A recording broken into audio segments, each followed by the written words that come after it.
Subscribe कीजिए ध्येय IAS channel को और बेल आइकन को दबाइए लेटेस्ट वीडियो सबसे पहले देखने के लिए।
नमस्कार, मैं सुनील वर्मा ध्येय आईएएस टीम की ओर से आपका स्वागत करता हूं ध्येय टीवी पर। हम बात करेंगे डेली करंट अफेयर्स के अपने प्रोग्राम पर, जैसा कि हम प्रतिदिन करते आए।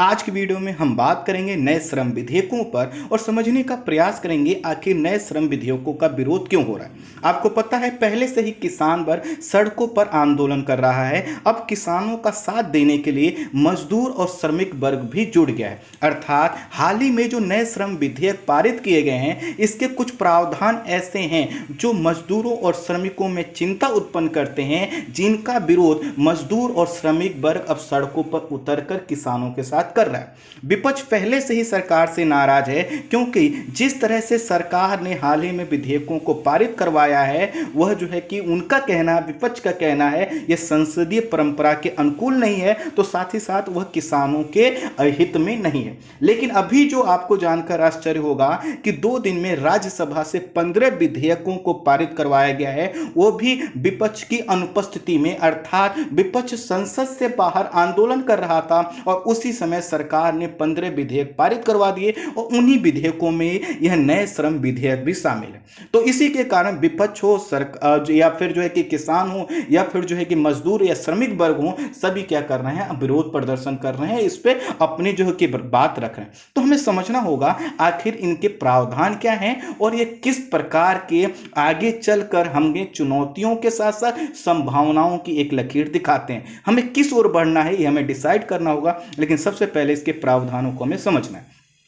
श्रम कानूनों का अभिप्राय कानून के उस खंड से होता है जो रोजगार, पारिश्रमिक, कार्य की शर्तों, श्रम संघों की और साथ ही साथ औद्योगिक संबंधों जैसे मामलों में लागू होते हैं। अर्थात अगर हम एम्प्लॉय हैं, मान लीजिए मैं जो है कि कहीं नौकरी करने जाता हूं, तो मेरे रोजगार पर मुझे जो वेतन मिलेगा, कार्य की शर्तें क्या होंगी, और या फिर अगर हम किसी ट्रेड यूनियन से जुड़ जाते हैं, हम किसी मजदूर यूनियन से जुड़ जाते हैं, तो हमारे क्या अधिकार होंगे, जिन कानूनों के तहत ये सभी चीजें उल्लेखित होंगी, उन्हीं को हम क्या कहते हैं, श्रम कानून कहते हैं। दूसरे शब्दों में श्रम अधिनियम या श्रम कानून किसी राज्य द्वारा निर्मित उन कानूनों को कहते हैं जो श्रमिकों और रोजगार प्रदाताओं, ट्रेड यूनियनों, सरकार के बीच के संबंधों को परिभाषित करते हैं। दूसरे शब्दों में जैसे कि हमने क्या कहा कि जो हम श्रमिक हैं या जो हमको रोजगार देने वाले हैं या हम ट्रेड जो यूनियन बनाते हैं, और इसमें जो एक सरकार की भूमिका है वह किस रूप में होगी, वह किस कानून के तहत आगे बढ़ेंगे, क्या क्या उसके प्रावधान होंगे, जिस कानून में इस चीज का उल्लेख किया जाता है उसी को हम श्रमिक कानून के नाम से जानते हैं या फिर लेबर लॉ के नाम से जानते हैं। श्रमिक जो होते हैं समाज के विशिष्ट समूह होते हैं, इस कारण श्रमिकों के लिए बनाए गए जो विधान होते हैं वह सामाजिक विधान की एक अलग श्रेणी में रखे जाते हैं, जिनको हम लेबर लॉ के नाम से जानते हैं। जानते हैं, लेबर लॉ जितने अच्छे होंगे तो सोशल जस्टिस या सामाजिक न्याय की संकल्पना उतनी ही क्या होगी, अच्छी तरह से मूर्त रूप धारण कर सकेगी। किसी भी देश के औद्योगिक एवं आर्थिक विकास में सर्वाधिक महत्वपूर्ण भूमिका श्रमिकों और उनसे जुड़े जो मजदूर और अन्य लोग हैं उनकी होती है। आपने देखा होगा कि किसी देश का अगर हमें औद्योगिक विकास करना है तो वहाँ पे मजदूरों के हितों को ख्याल में रखना बहुत ज़्यादा महत्वपूर्ण होता है। इसीलिए हर देश अपने अपने हिसाब से क्या करता है, श्रमिक कानून बनाता है। यह देखा गया है कि यदि श्रम कानून मजदूर और कंपनी में सामंजस्य स्थापित नहीं कर पाते हैं या फिर श्रमिकों के हितों की रक्षा नहीं हो पाती तो औद्योगिक विकास सुस्त पड़ जाता है। इसलिए हमें दोनों में सामंजस्य बैठाने की कोशिश करनी चाहिए। श्रमिक कानून बहुत संतुलित होने पर ही किसी देश का विकास हो पाता है। यदि हम निजी क्षेत्र को ध्यान में रखकर कानून बनाएंगे तो श्रमिकों का शोषण होगा। यदि हम श्रमिकों को ही सिर्फ ध्यान में रखकर बनाएंगे तो इससे क्या होगा, कंपनियों के हित प्रभावित होंगे और नया निवेश नहीं आ पाएगा। नया निवेश ना आने का मतलब है कि आगे चलकर रोजगार नहीं बढ़ेगा। रोजगार नहीं बढ़ेगा तो फिर क्या होगा, आगे चल के जो नए लोगों को रोजगार मिलने की संभावना क्या हो जाए, समाप्त हो जाएगी। भारत में भी मजदूर हितों को सुनिश्चित करने के लिए 40 से अधिक केंद्रीय कानून तथा 100 से अधिक कानून राज्यों द्वारा बनाए गए हैं। बहुत से केंद्रीय कानून तो आजादी के पहले से हैं, बने हुए हैं, अर्थात वो काफी पुराने हैं, जिनमें संशोधन की आवश्यकता सरकार ने समझा और इसी के कारण कुछ जो है उसमें संशोधन किया है। श्रम संविधान की 7वीं अनुसूची की समवर्ती सूची का भाग है, अर्थात आपको पता है जो समवर्ती सूची में जो बिंदु होते हैं उस पर राज्य भी कानून बना सकते हैं, केंद्र भी कानून बना सकते हैं। इसलिए अलग अलग राज्यों में अलग अलग प्रकार के श्रम कानून देखने को मिल सकते हैं। इन अधिक कानूनों के होने के बावजूद भारत में श्रम कानून बहुत ज़्यादा इफेक्टिव नहीं है। ऐसा नहीं कहेंगे कि भारत में मजदूरों का बहुत ज़्यादा हितों का संरक्षण होता है। हाँ, इतना जरूर है कि अधिक जब कानून होते हैं तो उनको जो है उनका जो इम्प्लीमेंटेशन है वो कठिन हो जाता है और उसके वजह से क्या होता है, कई प्रकार की चुनौतियाँ आती हैं। आपने ये भी देखा जब हमने जो है कि लॉकडाउन पहला लगाया था उस समय देखा आपने मजदूर जो है कि सड़कों पर कैसे पैदल कूच कर गए। कारण यह था क्योंकि मजदूरों को पता था कि उनके जो नियोक्ता हैं उनको रोजगार देने वाले जो हैं वो आगे चलकर उनका ख्याल नहीं रखेंगे। और ये हकीकत है। आपने देखा कितने ही जो मालिकों ने क्या किया, उनको बिना नोटिस दिए उनको बाहर कर दिया। बहुतों ने तो जो उनकी तनख्वाह थी उसको भी नहीं दिया, कहा कि आप यहां से चले जाइए। तो कुल मिलाकर हमें ये जो श्रमिकों का मुद्दा है ये संवेदनशील मुद्दा है और इसको संवेदनशील तरीके से ही हमें डील करना होगा। इस पर अगर हम अन्य कानूनों की तरह अगर हम इस पर बात करें या इसको जनरलाइज करने का प्रयास करते हैं तो हम एक बहुत बड़े वर्ग को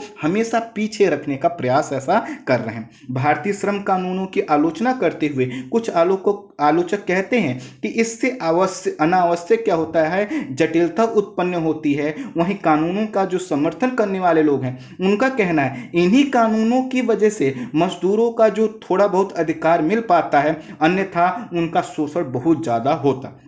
भारतीय औद्योगिक सेक्टर की एक बड़ी सच्चाई ये भी है कि यहाँ असंगठित और सूक्ष्म उद्योगों की जो भागीदारी है वह 90% से अधिक है। कुछ रिपोर्ट में तो आपको जो असंगठित क्षेत्र है वह 95% से ज़्यादा मिले।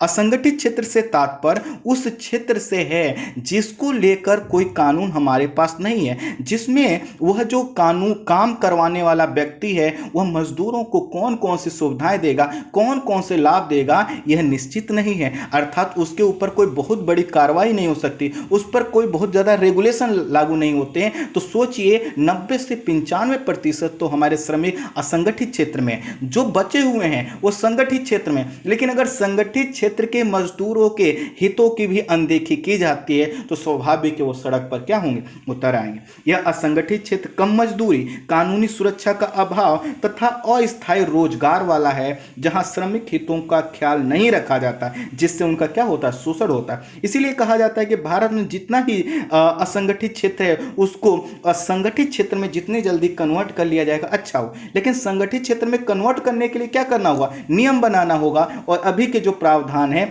यह बिल्कुल इससे इतर है। हाल के वर्षों में संगठित क्षेत्र में एक नई प्रवृत्ति उभर कर आई है और वह यह है कि औपचारिक अनुबंध के बिना श्रमिकों को रोजगार देने की संस्कृति। अर्थात पहले क्या होता था, कॉन्ट्रैक्ट होता और कॉन्ट्रैक्ट बहुत ही अच्छे तरीके से होता। अब क्या होता, कोई कॉन्ट्रैक्ट नहीं होता, एक कोई ठेकेदार को बुलाया गया, उससे कहा गया हमें 50-100 मजदूरों की जरूरत है, वह क्या करेगा, मजदूरों को लेकर आएगा, काम करवा दे। लेकिन ऐसा नहीं होना चाहिए। कंपनी क्या करना, कंपनी को यह है कि उसके से जो भी इंप्लॉय जुड़ेगा उसको क्या होगा, कंपनी लॉ या लेबर लॉ के तहत जो उसको सुविधाएं मिलनी चाहिए वह मिलेंगे। लेकिन अब कंपनियां क्या करती हैं, क्योंकि अगर वह मजदूरों का ख्याल रखेंगे, कंपनी लॉ या फिर लेबर लॉ का पूरी तरह से पालन करेंगे, तो उनको क्या होगा, नुकसान होगा। इसलिए कंपनियां क्या करती, शोषण करती। और यह जो आपका जो औपचारिक अनुबंध के बिना श्रमिकों की नियुक्ति है, यह इसी का क्या है, एग्जाम्पल है। आपको जानकर आश्चर्य हो गया, 1929 में अर्थात आजादी से पहले भारत में जब आंदोलन चल रहे थे, तो उस समय के जो आप श्रमिक आंदोलन देखेंगे उसमें एक मांग थी कि ये जो कॉन्ट्रैक्ट लेबर का जो कॉन्सेप्ट है इसको समाप्त किया जाए, क्योंकि इससे काफी शोषण होता है। और आपको पता है कि इस समय जो संगठित क्षेत्र हैं वह इस ओर बढ़ रहे हैं। उनका मतलब इरादा क्या है कि वह कहीं ना कहीं अपनी सामाजिक जिम्मेदारी से बचने का प्रयास कर रहे हैं। खैर, अगर हम देखें तो यह जो प्रवृत्ति है हमें गलत तरफ बढ़ने का इशारा करती है, जिसे रोकने की जरूरत थी। लेकिन अभी जो कानून लाए गए हैं, आपको जानकर आश्चर्य होगा कि उसमें जो कॉन्ट्रैक्ट का बेसिस पर जो मजदूरी देने का जो कॉन्सेप्ट है उसको बढ़ाया गया है, ना कि कम किया गया है। भारत में इतने अधिक श्रम कानूनों के होते हुए भी, जैसा कि मैंने बताया, केंद्रीय स्तर पर 40 से अधिक और राज्यों के स्तर पर 100 से अधिक होने के बावजूद हमारे यहाँ जो मजदूरों की दुर्दशा है उसको हमने देखा। लाखों जो है मजदूर और मजदूरों को कंपनी, उनके मालिकों ने तत्काल, जैसे कोरोना के काल में स्टार्टिंग में हुआ, उस समय निकाल दिया और उसके वजह से कितनी ज़्यादा चुनौतियां आई। अब थोड़ा सा कुछ श्रम कानूनों में बदलाव की मांग लंबे समय से की जा रही थी, तो उन्हीं संदर्भों में मैं जितने पुराने श्रमिक कानून थे उनके क्रक्स को बताने का आपको प्रयास करता हूं। फिर हम क्या करेंगे, नए वाले कानून पर है। आपको जब तक इसका बैकग्राउंड नहीं पता होगा तब तक आप यह नहीं समझ पाएंगे आखिर सरकार की मंशा क्या थी। आपको फिर लगेगा कि सरकार ने ऐसे नहीं किया, लेकिन उसको समझिए कि सरकार की मंशा भी समझिए, तथ्यों को भी समझिए और फैक्ट भी देखिए। और पहला है कि देखिए, कुछ कानून थे जिन पर मांग चल रही थी कि इसमें चेंज किया जाए। पहला है औद्योगिक विवाद अधिनियम, इंडस्ट्रियल डिस्प्यूट एक्ट, इसको शॉर्ट में आईडीए बोलते हैं। इस अधिनियम के अनुसार 100 या उससे अधिक श्रमिकों वाले फर्मों के लिए किसी भी कर्मचारी की छटनी करने या काम से निकालने से पूर्व सरकार की अनुमति लेना अनिवार्य है। इस कानून के आलोचक कहते हैं इससे कंपनी को कार्य करने में कठिनाई होती है, क्योंकि वह मजदूरों को निकाल नहीं सकता।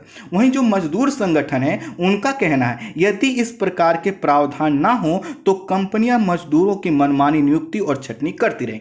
तो इसमें क्या किया जा रहा था, बदलाव करने की बात की जाए। अब आप एक मजदूर के पॉइंट ऑफ व्यू से सोचिए, आप क्या चाहेंगे कि इसको चेंज कर दिया जाए? आप नहीं चाहेंगे ना, क्योंकि आप क्या चाहेंगे, आपको जॉब सिक्योरिटी मिलनी चाहिए, लेकिन इसको चेंज कर दिया गया। आगे एक और देखिए, औद्योगिक नियोजन स्थायी आदेश अधिनियम के अनुसार जो है कि 100 या उससे अधिक श्रमिकों, कुछ राज्यों में 50 या उससे अधिक, तो 100 या उससे अधिक श्रमिकों वाली फर्मों में नियोक्ता के लिए किसी कर्मचारी को किसी एक कार्य के बजाय कोई दूसरा कार्य सौंपने अर्थात टास्क रीअसाइनमेंट के लिए भी सरकार से अनुमति लेना होता है। कंपनियों का कहना है कि जब हम कार्य उनका चेंज करना चाहते हैं तब भी हमें क्या करना होगा, उसके लिए अनुमति लेना पड़ता है। इसमें हमें काफ़ी कठिनाई होती है। वहीं मजदूरों का कहना है कि ना, इसमें चेंज नहीं होना चाहिए था। उनका कहना है कि यदि यह कानून ना हो तो कंपनी क्या करेगी, मजदूरों को मजबूर करेगी कि वह कोई एक कार्य करें, कोई दूसरा कार्य करें, तीसरा करें, और वह क्या करेंगे, अपने हिसाब से बाहर करते हैं। मान लेते हैं आपने ज्वाइनिंग की, आपको लगा कि आप क्या कर सकते हैं, मैनेजमेंट का काम अच्छा देख सकते हैं। दूसरे दिन आपको लगा कि वो कंपनी को लगा कि नहीं, आप मैनेजमेंट के लिए उतना फिट नहीं है। उसने आपसे कहा कि आप मैनेजमेंट मत करिए, आप क्या करिए, आप सामान की काउंटिंग करवाइए कि कितना सामान आए। स्वाभाविक है आप इस कार्य को नहीं करना चाहेंगे, लेकिन अगर आपके पास कोई अधिकार है तो कंपनी ऐसा नहीं कर सकती। लेकिन सोचिए कंपनी को छूट मिला हो कि नहीं, आपको अगर नहीं कर सकते तो आप बाहर जाओ, तो आपको क्या होगा, दिक्कत होगा। तो दोनों पॉइंट ऑफ व्यू से हमें सोचना होगा। दरअसल इसमें भी क्या हो गया है, चेंज हो गया। आगे और बताएं, ट्रेड यूनियन एक्ट, किसी भी, इसमें कहा गया था कि किन्हीं भी 7 कर्मचारियों को जो 7 कर्मचारियों का एक जो है कि कंपनी है या कोई भी जो है ऐसा कारखाना है, वहां पर क्या है वह यूनियन बनाने की उनको अनुमति थी। अर्थात 7 से अधिक लोग अगर कार्य कर रहे हैं तो क्या कर सकते हैं, यूनियन बना सकते हैं। आलोचकों का कहना है इससे क्या होता था, ट्रेड यूनियन काम में बाधा उत्पन्न करते थे और गैर वाजिब मांग करते थे। आप खुद समझिए, मजदूर वर्ग कभी गैर वाजिब मांग कितना करेगा। अगर आप एक कंपनी के रूप में देखेंगे, आपको लगेगा ये कह रहे हैं कि उनको अच्छा पीने का पानी चाहिए, उनको चाहिए कि पंखा चाहिए, उनको जो है कि जहां पे वो खाना वाना खाते हैं वहां पे टेबल हो, तो ये क्या कोई गैर वाजिब मांग है? नहीं, यह वाजिब मांग है। तो इसी तरह से जो मजदूर संगठन है उनका कहना है कि इन्हीं कानूनों की वजह से, इन्हीं यूनियन की वजह से हम क्या करते थे, अपने हितों के लिए लड़ पाते थे। जब यह नहीं होगा तो मजदूर क्या होगा, एक ऐसा व्यक्ति होगा, एक ऐसा रोबोट होगा जिसके पास कोई अधिकार नहीं है, उसको कभी भी रखा जाएगा, कभी भी बाहर किया जाएगा, उससे कुछ भी करने को कहा जाएगा, वह नहीं करेगा, उस आधार पर क्या कर दिया जाएगा, बाहर कर दिया जाएगा। एक चौथा और है संविदा श्रम अधिनियम। कुछ कार्यों के लिए संविदा आधारित श्रमिकों के उपयोग पर सीमाएं आरोपित करता है और यहां तक कि कुछ क्षेत्रों में पूर्णतः इसको प्रतिबंधित किया गया था, लेकिन अब क्या किया गया, इसको समाप्त कर दिया। अब क्या है कि आप क्या कर सकते हैं, कॉन्ट्रैक्ट लेबर यूज कर सकते हैं। और कॉन्ट्रैक्ट लेबर का मतलब क्या है, आप उससे कॉन्ट्रैक्ट करेंगे और जब चाहेंगे आप कॉन्ट्रैक्ट क्या कर लेंगे, समाप्त कर लेंगे, और इससे क्या होगा, मजदूर वर्ग को नुकसान होगा। वहीं कानून के जानकारों का कहना है कि कंपनियां संविदा श्रम के रास्ते पर इसलिए बढ़ रही हैं जिससे उन्हें मजदूरों के लिए बनाए गए विधायी नियमों का पालन ना करना पड़े, उस पर होने वाला खर्च ना करना पड़े। आप समझ सकते हैं एक चिंता। संसद इस, अब यह तो था बैकग्राउंड, अब आते हैं हम वर्तमान कंटेक्स्ट पर और उसको हम समझने का प्रयास करते हैं कि आखिर हुआ क्या है। संसद इस समय एक नई दिशा में बढ़ रही है जिसमें सरकार और विपक्ष दोनों ने संसदीय नियमों के उल्लंघन की प्रवृत्ति प्रारंभ कर दी। जी हाँ, विपक्ष ने भी किया है। आपने देखा विपक्ष में कैसे जो है कि रूल, जो लॉ की कॉपी थी उसको फाड़ने का प्रयास किया गया और विपक्ष ने मुद्दे उठाए, लेकिन जो विपक्ष से एक गरिमा की उम्मीद की जाती है वह नहीं दिखी। हाँ, ये जरूर है कि पूरे विपक्ष को नहीं कह सकते, लेकिन ऐसे फिर पूरे सरकार को भी हम नहीं कह सकते। कुछ दिन पूर्व विवादित कृषि विधेयक को लेकर सरकार ने जिस तरीके से पास करवाया ध्वनि मत से, उसको लेकर विपक्ष ने क्या किया, उस पर जो है कि विरोध प्रदर्शन किया और उसकी वजह, उस विरोध प्रदर्शन ने जो रूप धारण किया उसके वजह से 8 सांसदों को क्या किया गया है, 1 हफ्ते के लिए सस्पेंड किया गया।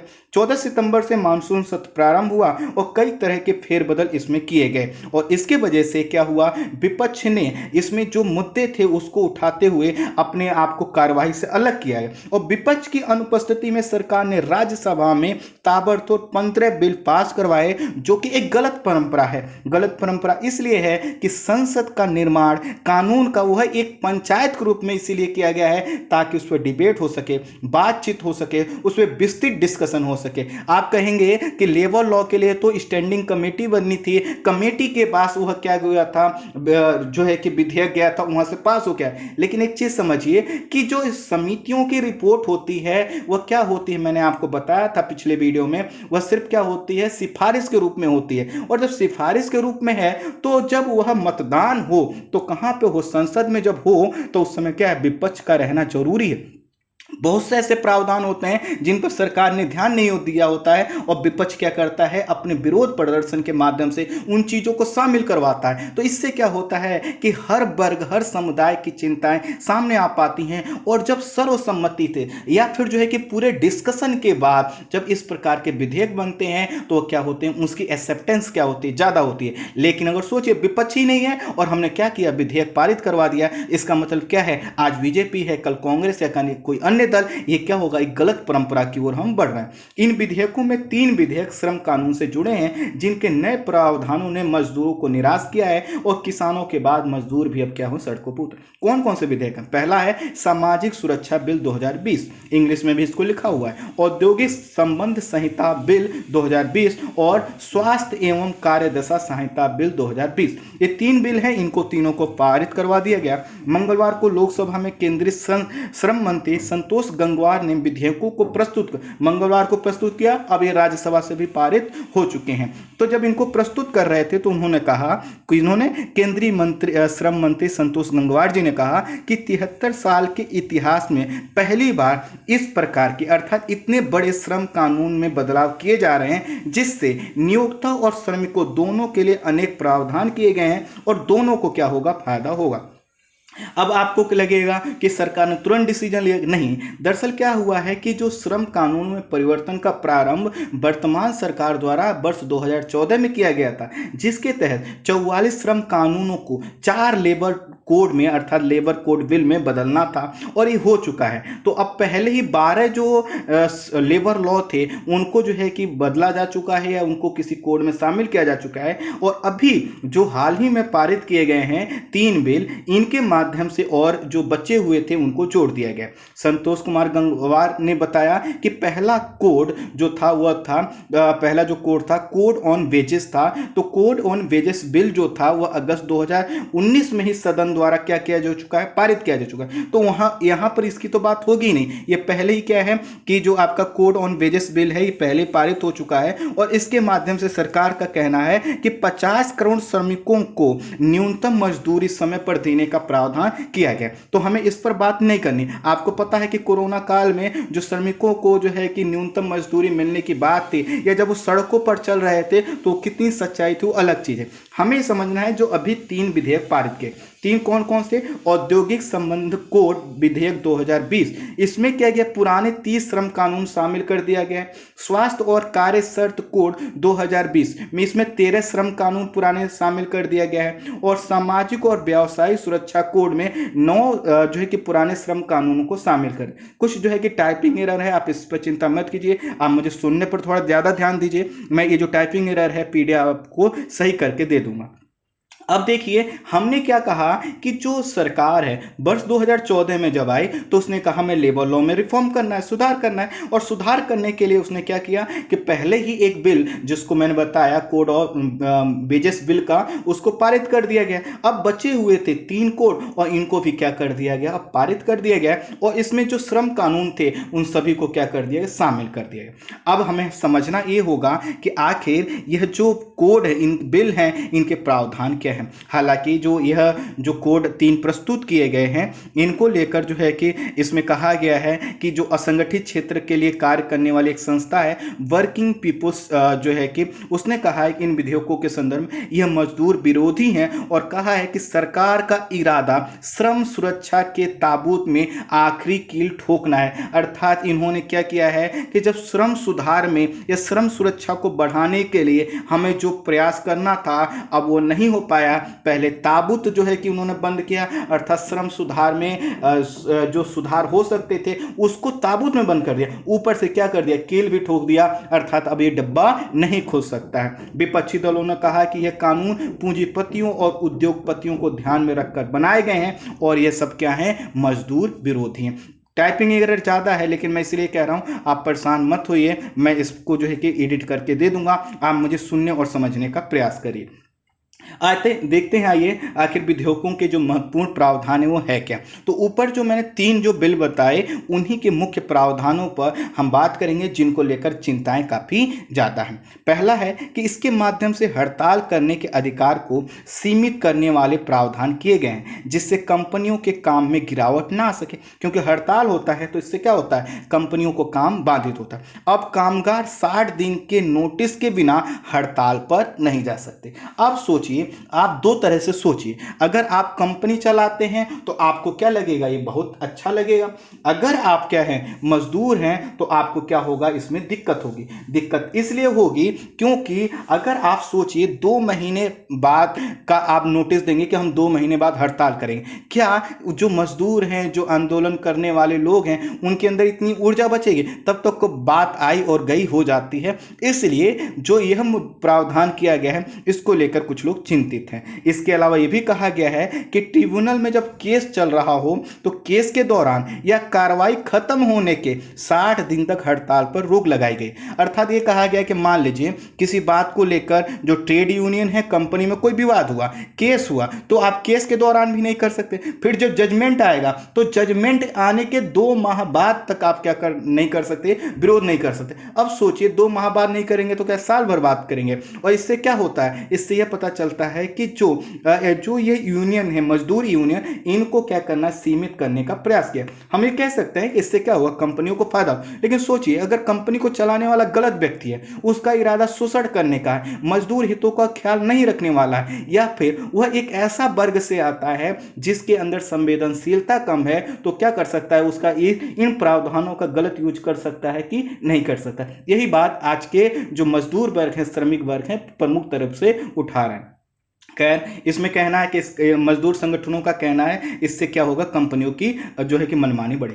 दूसरा इसमें अब कहा गया है अब 300 से कम श्रमिकों वाले औद्योगिक जो प्रतिष्ठान हैं उनको कामबंदी करने, अर्थात काम को बंद करने, छटनी करने, उपक्रम बंद करने से पहले केंद्र या राज्य सरकार की पूर्व अनुमति नहीं लेनी होगी। अभी तक यह नियम 100 श्रमिकों तक के औद्योगिक जो क्षेत्र थे, औद्योगिक प्रतिष्ठान थे, उन पर लागू था। इसको आसान शब्दों में समझाता हूं। मान लेते हैं आपके पास एक कंपनी है, उसमें अगर 300 से कम श्रमिक कार्य करते हैं तो आप क्या कर सकते हैं, आप कभी भी काम बंद कर सकते हैं, कितने भी लोगों को निकाल सकते हैं, आप अपना जो है कि फैक्ट्री भी बंद कर सकते हैं। पहले जबकि यह जो प्रावधान था सिर्फ और सिर्फ 100 जो लोग थे काम करने वाले, जब ऐसे कोई कंपनी है, कोई फैक्ट्री है जिसमें 100 से कम लोग काम करते हैं, तभी ये प्रावधान। अब सोचिए कोई 300 फैक्ट्री, तो 300 लोगों की फैक्ट्री अगर आप देखें तो इंडिया की जो टोटल जो फैक्ट्री हैं उसमें से 1 से 1.5% ऐसी फैक्ट्री हैं जिसमें 300 से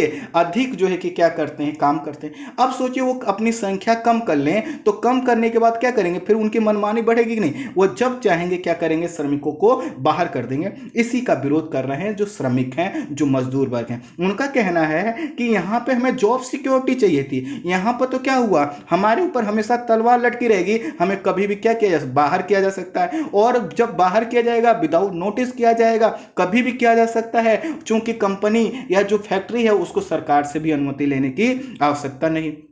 आगे कहा गया है नए नियम के तहत श्रमिकों को काम पर रखने, उनकी छटनी करने के संदर्भ में नियोक्ताओं को छूट होगी, अर्थात सरकार का इसमें दखलंदाजी नहीं होगी। ये बहुत बड़ा मुद्दा है। उसके बाद कहा गया है औद्योगिक संबंध संहिता 2020 के मुताबिक, इन सभी का नाम मैंने ऊपर आपको जिक्र किया है, तो इसमें कहा गया है कि 300 से कम श्रमिकों वाले औद्योगिक प्रतिष्ठानों को स्थायी आदेश तैयार करने की आवश्यकता नहीं होगी। यह छूट पहले 100 कर्मचारियों वाले कंपनियों पर लागू थी। प्रश्न आएगा कि यह क्या हुआ, तो इसको देखिए, एक शब्द है इसमें स्थायी आदेश, ये बहुत बड़ा शब्द है, इसको समझ।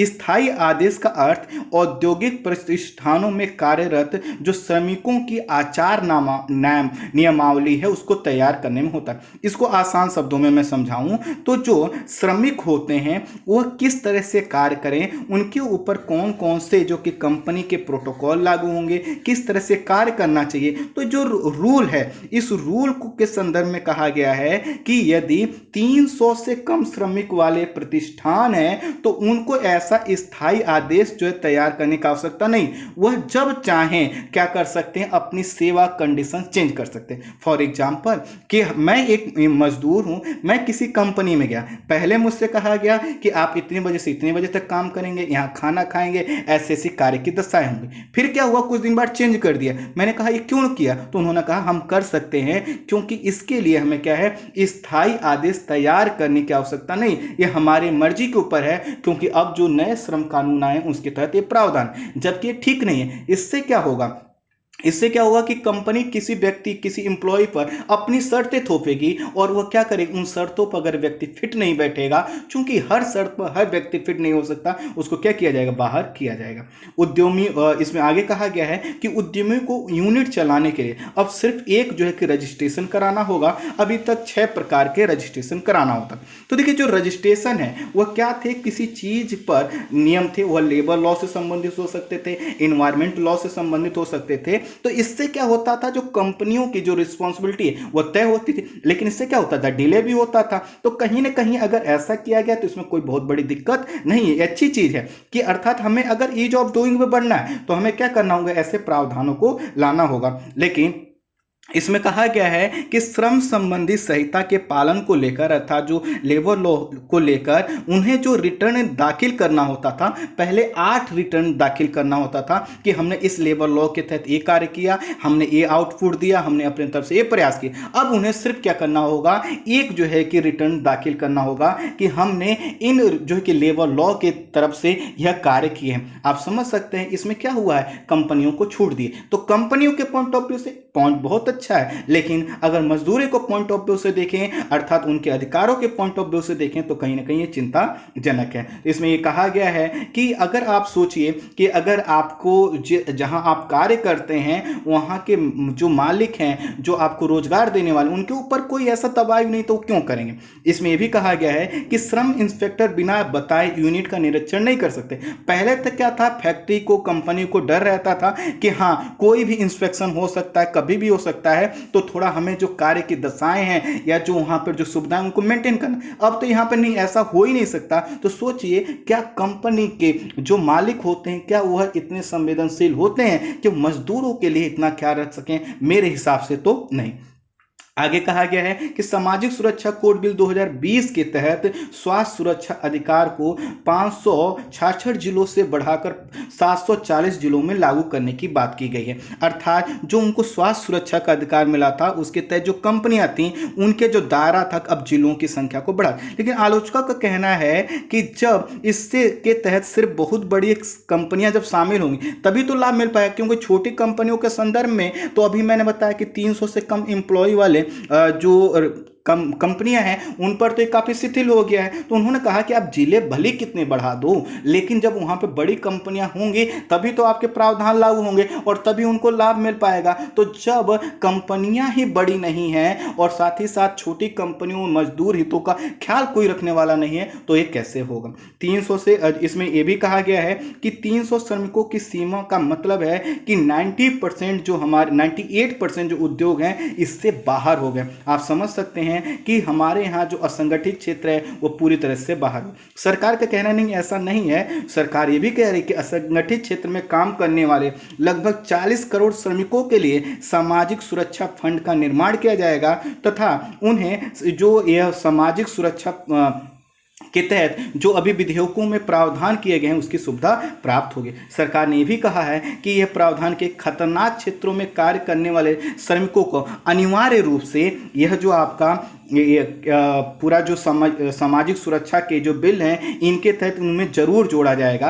अर्थात अगर मान लीजिए कोई व्यक्ति है वो खतरनाक क्षेत्र वाले में, जैसे आपने देखा होगा माइनिंग वगैरह जिसमें विस्फोट वगैरह किया जाता है, उसके तहत अगर उसको जोड़ा गया है तो सामाजिक सुरक्षा कोड बिल 2020 के तहत उसको अनिवार्य रूप से जोड़ा जाएगा। साथ ही साथ इसमें यह भी कहा गया है कि सेल्फ असेसमेंट के आधार पर असंगठित क्षेत्र में कार्य करने वाला लोग जो अपना रजिस्ट्रेशन खुद भी करा सकते हैं। अर्थात कई तरह के प्रावधान भी किए गए। लेकिन आप समझिए यहाँ पर भी एक टेक्निकल चीज समझिए कि आखिर मजदूर क्या इतने अवेयर हैं, क्या उनके पास इतने अधिकार हैं? आपने देखा होगा मजदूर वर्ग तो सही से अपना फॉर्म तक नहीं भर पाते, वो सिर्फ जो है कि खुद से रजिस्ट्रेशन करा पाएंगे, पॉसिबल थोड़ा सा कम है। हमें जो कुछ भी एनालिसिस करना है ना वर्तमान मजदूर को ध्यान में रख के करना है, आज से 50 साल बाद की कंडीशन को ध्यान में रख के उसका एनालिसिस नहीं करना। इसमें यह भी कहा गया कॉन्ट्रैक्ट लेबर को बढ़ाने की बात की गई है जिससे मजदूर संगठनों ने गलत परंपरा की शुरुआत बताया। कहा ये तो हम वहां पर लौट गए जब 1929 में हमने इस प्रकार की चीजों का विरोध किया था।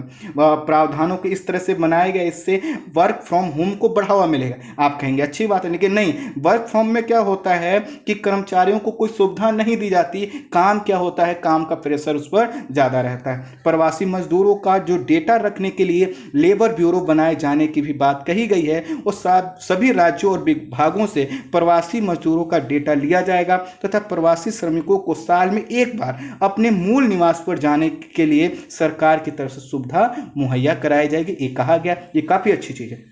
इसमें यह भी कहा गया है कि ईपीएफओ के दायरे में 20 कामगारों वाले सभी प्रतिष्ठान आएंगे। जैसे आपने देखा होगा ना, आप अगर काम करते हैं तो आपका पीएफ कटता है, प्रोविडेंट फंड कटता है, अर्थात वो आपकी कुछ सैलरीज कटेगा, कुछ आपका जो कंपनी अपना कंट्रीब्यूशन देगी। तो इसमें कहा गया है कि ईपीएफओ के दायरे में 20 कामगारों वाले सभी प्रतिष्ठान आएंगे। और अभी तक जो बड़ी कंपनियां थी, जो किसी एक अनुसूची में शामिल कंपनियां थी, उन्हीं को इसमें शामिल किया जाता था। तो अभी कहा गया है कि ये एक अच्छी चीज़ है। इसके साथ साथ ये भी कहा गया है कि महिला श्रमिकों को रात में कार्य करने की बात की गई है, और शाम को 7 बजे से के बाद अगर महिलाओं से कार्य करवाया जाता है तो उनकी महिला सुरक्षा की जिम्मेदारी किस पर? कंपनी पर होगी। लेकिन कंपनी पर इस तरह से कोई बहुत रिस्ट्रिक्ट प्रावधान नहीं डाले गए हैं कि जिससे महिलाओं के लिए कार्य की दिशाएं अच्छे हो सके। इसीलिए आलोचकों का कहना है कि जब तक महिलाओं के अनुकूल श्रम कानून नहीं होंगे तब तक इसका कोई सकारात्मक प्रभाव नहीं। आपको पता है कि हमारे यहाँ जो महिला कार्य सहभागिता दर है वह क्या है? कम है। महिलाओं की जो हमें संख्या है वह बढ़ानी होगी। बढ़ाने के लिए महिलाओं के हित में हमें अलग से कानून बनाने होंगे, जिनका इसमें इतना ज़्यादा ख्याल नहीं रखा गया। आगे कहा गया है कामगारों को 1 साल में एक बार मुफ्त चिकित्सा जांच कराने का प्रावधान किया गया है। अर्थात जो कामगार होंगे, जिस कंपनी में कार्य कर रहे हैं, उनको क्या किया जाएगा? मुफ्त चिकित्सा जांच करवाना जाएगा, कंपनी की तरफ से मुफ्त करवाया जाएगा। विपक्ष का कहना है कि लेबर बिल को फाइनेंस बिल, जी हाँ, 117/A के तहत पारित करवाना गलत परंपरा है। ये गलत संसदीय प्रकृति की ओर हम बढ़ रहे हैं। 117(1) में जो कहा गया वो क्या है? फाइनेंस बिल के संदर्भ में, और उसी के तहत लेबर बिल को क्या किया गया? पास करवाया गया। लेबर लॉ के तहत उन मजदूरों का भी ख्याल नहीं रखा गया है जो एपीएमसी एक्ट में परिवर्तन से बाहर हो गए। आपको पता है कि हाल ही में कृषि सुधारों से संबंधित जो बदलाव किए गए हैं, उसकी वजह से ये एक अनुमान है कि 70 से 75 लाख जो मजदूर हैं, जो श्रमिक हैं, जो सामान उतारते थे, ढोते थे या उसमें रिक्शा चलाते थे, वह क्या हो गए हैं? अब बाहर हो गए हैं। इनके संदर्भ में भी कोई ठोस बात नहीं की गई है। कोविड-19 के दौरान अर्थव्यवस्था को आगे बढ़ाने के लिए 16 राज्यों ने पहले ही श्रम कानून में परिवर्तन किए थे, जिसकी आलोचना उस समय हुई थी। अब केंद्र की पहल, उसका तरीका भी सवालों के घेरे में है। विपक्ष की अनुपस्थिति में और श्रमिक जो असंगठित क्षेत्र है उसका ख्याल ना रखने के कारण जो मंडियों में अब जो है कि नए बदलाव के तहत जो लोग बाहर हो गए हैं उनका क्या होगा, और साथ ही साथ जो सामाजिक सुरक्षा, सोशल जस्टिस के लिए जो मजदूर वर्ग के हितों की सुरक्षा की बात थी, उसमें कहीं ना कहीं थोड़ा सा लूप होल है, जिसको लेकर सरकार को सोचना चाहिए था। और इन्हीं सभी चीज़ों के कारण क्या हो रहा है? इन विधेयकों का विरोध हो रहा है। हालांकि इसमें बहुत सी अच्छी चीज़ें भी हैं जिनमें मैंने बताया। इसके अलावा इसमें यह भी कहा गया है कि मजदूरों की नौकरी से हटाने पर 3 माह की आधी तनख्वाह मिलेगी, लेकिन वो उसी पर मिलेगी जिसमें क्या होगा? अधिक एम्प्लॉय होंगे, क्योंकि छोटे वाले जो कंपनी हैं या जो कि फैक्ट्री हैं वो तो इससे बाहर हो जाएंगे। ये भी कहा गया कि मजदूरों से संबंधित जो केस होंगे उनका फैसला 1 साल के अंदर होगा। लेकिन आप खुद समझिए कि केस से ज़्यादा ज़रूरत यह है कि हमें केस की कंडीशन ही क्रिएट ना होने दे। हमें रेगुलेशन ऐसे बनाने हैं जिससे क्या हो? अधिक से अधिक सामंजस्य स्थापित हो सके, जो कि हाल के समय में अगर देखें तो जो हमारे मजदूर या श्रमिक वर्ग हैं उनके संदर्भ में बहुत ज़्यादा फिट नहीं बैठता है। फिर भी आने वाले समय में अगर इसमें कोई परिवर्तन होगा तो मैं ज़रूर अपडेट करवाऊंगा। आज की वीडियो में इतना ही। Thank you so much.